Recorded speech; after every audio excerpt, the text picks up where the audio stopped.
Hello everyone, my name is Samira and welcome back to my channel. Today we are going to complete our chapter Organisms and Life Processes with our final topic, the stem cells. This is a very important topic, so let me just start by presenting my screen.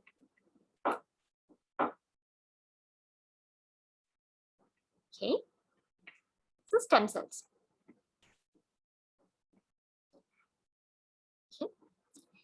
Stem cells, it is a cell that can divide many times by mitosis while remaining undifferentiated. Later, it can differentiate into specialized cells such as muscle or nerve cells. In humans, there are two main types of stem cells. One, embryonic stem cells are found in early stages of development of the embryo. They can differentiate into any type of cell. Then, adult stem cells are found in certain adult tissues such as bone marrow, skin, and lining of the intestines.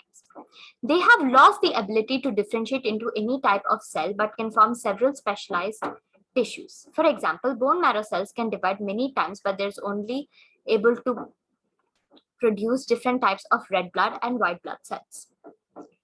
The use of stem cells is to treat or prevent a disease or to repair damaged tissues is called a stem cell therapy. At present, the most common form of stem cell therapy is use of bone marrow transplants. Bone marrow transplants are used to treat patients with conditions such as leukemia. It is a form of blood cancer. Some cancer treatments use chemicals that kill cancer cells like chemotherapy, but it also destroys healthy cells. Bone marrow transplants supply stem cells that can divide and differentiate, replacing cells lost from the body during chemotherapy.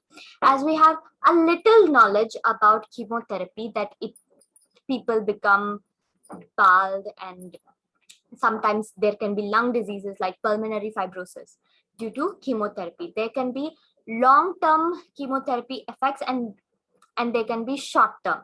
Okay, so some has a cure and some don't have a cure. During chemotherapy, you can see the results immediately or you can see the results over a period of time. So that is chemotherapy. Bone marrow transplants are now a routine procedures and have been used successfully over 30 years. Bone marrow and adult stem cells are readily available, but they have limited ability to differentiate into other types of cells. Scientists can isolate and culture embryonic stem cells. These are obtained from fertility clinics where parents choose to donate their unused embryos for research. In future, it is hoped that we will be able to use embryonic stem cells to treat many diseases such as diabetes, along with brain disorders such as Parkinson's disease. Stem cells could use to be repairing nerve tissues. Until now, treatments using embryonic stem cells have not progressed beyond the experimental stage because the treatment is not perfect yet. Stem cell research can also present problems. Many people object morally to using stem cells from embryos for medical purposes, even though they might one day be used to cure many diseases. Okay, the process of extraction. Extracting a stem cell from an embryo at an early stage of its development involves an embryo consisting of about 20 cells.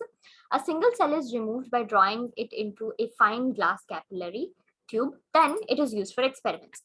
As you can see in this diagram, this is the stem cell and it is being put into this tube, which is the fine glass capillary tube. So stem cells can be used as antibodies. Like a person can donate their stem cells if they are an antibody to a specific disease. Like if you ever watched the series Greenhouse Academy, there was this disease where this stone gave all the poison and when it's breathed, you get a disease which has no known cure. So this girl gives her bone marrow to another person for the cure. So they work as antibodies also. I hope you understand this chapter. Bye bye.